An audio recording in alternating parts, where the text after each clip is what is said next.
Praise the Lord everyone. Give thanks to the Lord. దేవుడికి కృతజ్ఞతలు అన్నది మనం ఎప్పుడు కూడా తెలియజేయాలి. కృతజ్ఞతలు అన్నది చాలా చాలా ఇంపార్టెంట్ మన ప్రతి ఒక్కరి జీవితంలో. ఎందుకంటే దేవుడు మనకి ఎన్నో మేలులు చేశారు, లెక్కలేనన్ని.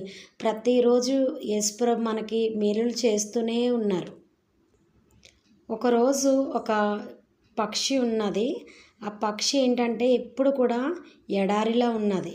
ఆ పక్షి అలా ఏడుస్తూనే ఉంటుంది ఆ ఎడారిలో. అలా ఏడుస్తూ ఉంటే ఒకరోజు యేసుప్రభుని క్వశ్చన్ అడుగుతుంది, జీసస్ని క్వశ్చన్ అడుగుతుంది. ఏమనంటే, ప్రవ్వా నా పరిస్థితి ఎందుకు ఇలా ఉంది, నేను ఎందుకు ఇలా ఉన్నాను అని దేవుణ్ణి అడుగుతుంది.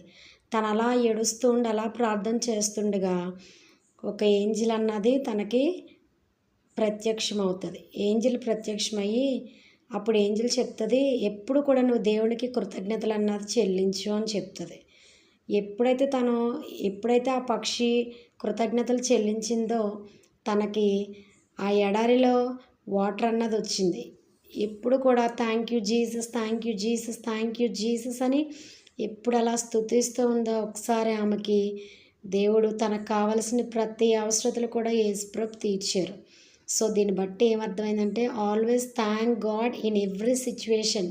మనం ఏ పరిస్థితిలో ఉన్నా ప్రభు మన కొరకు తగిన సమయమందైనా ప్రతిదీ కూడా మనకి సమకూరుస్తారు. Thank God in every situation, what situation we are facing, but never forgot to thank God. మన దగ్గర ఉన్నా లేకపోయినా సరే మనం ఎప్పుడు కూడా ప్రభువుని స్తుతించాలి. యోబు జీవితంలో తన మొత్తం కోల్పోయినా సరే ఆయన మాత్రం దేవుణ్ణి స్తుతించడం మాత్రం ఆపలేదు. సో ప్రతి క్షణం కూడా మనం దేవుణ్ణి స్తుతించడం అన్నది చాలా చాలా మన జీవితంలో ఇంపార్టెంట్.